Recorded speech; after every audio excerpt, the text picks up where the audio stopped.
کیا سعودی عرب نے امریکہ کو ایران پر حملہ کرنے کے لیے قائل کیا؟ واشنگٹن پوسٹ کیا کہتی ہے، یہ ہم بات کریں گے اپنے ولاگ میں۔ میں ہوں عامر تقوی اور آپ دیکھ رہے ہیں 49 نیوز ڈیجیٹل۔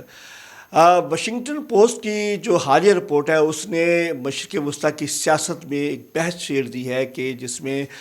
بہت سارے انکشافات کیے گئے ہیں۔ واشنگٹن پوسٹ کی رپورٹ کے مطابق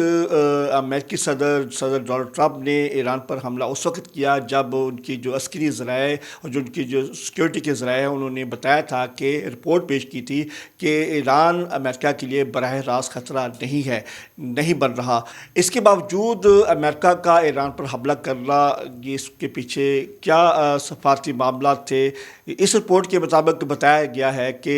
امریکہ نے اس وقت حملہ کیا ہے جبکہ ان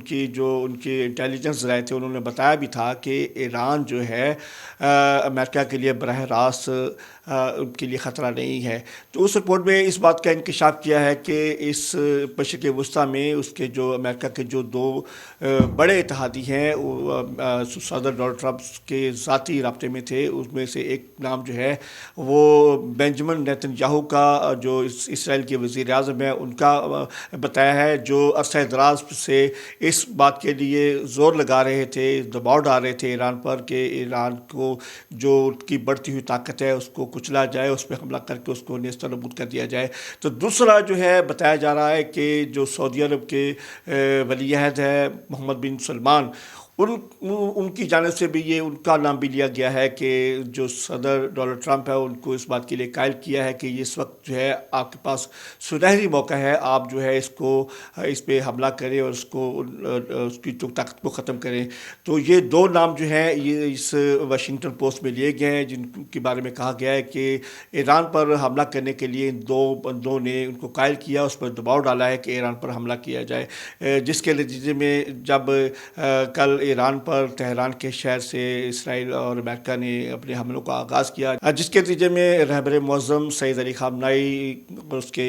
بہو اور اس کے داماد سمیت کافی اہم شخصیات جو ہیں تہران کے جو رہبر معظم کا دفتر تھا اس ایک بنکر میں موجود تھے، وہ جامع شہادت کے عظیم منصب پر فائز ہو گئے ہیں۔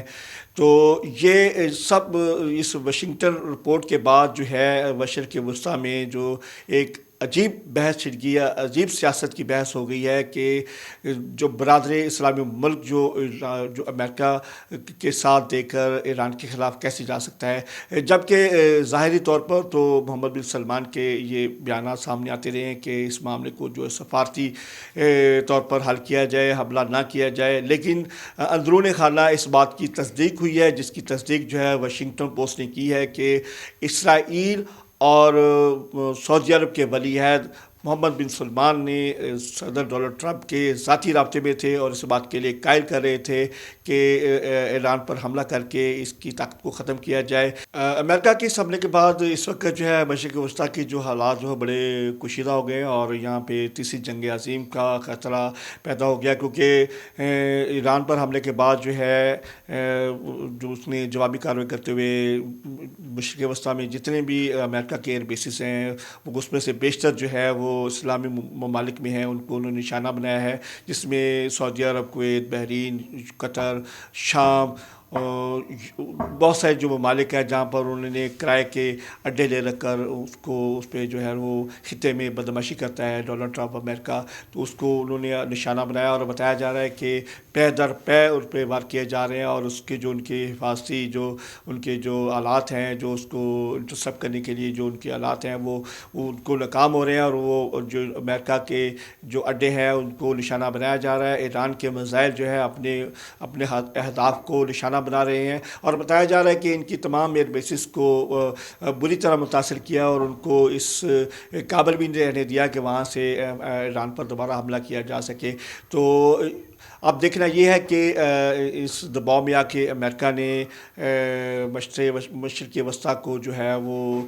بدامنی کا شکار تو کر دیا ہے۔ اب دیکھنا یہ ہے کہ اس حملے کے بعد کی جو ہے وہ مشرق وسطیٰ کی صورتحال کیا بنتی ہے۔ اس رائے کا اظہار اپنی کمنٹس باکس میں ضرور کیجیے گا۔ اگر آپ چاہتے ہیں کہ ایسی ویڈیوز آپ کے سامنے آپ دیکھتے رہیں تو ہمارے چینل کو سبسکرائب کریں اور اس کے ساتھ ساتھ بیل آئیکن کو پریس کر لیں تاکہ ہماری تمام تر معلومات آپ تک بر وقت پہنچتے رہیں۔ ویڈیو دیکھنے کا بہت شکریہ۔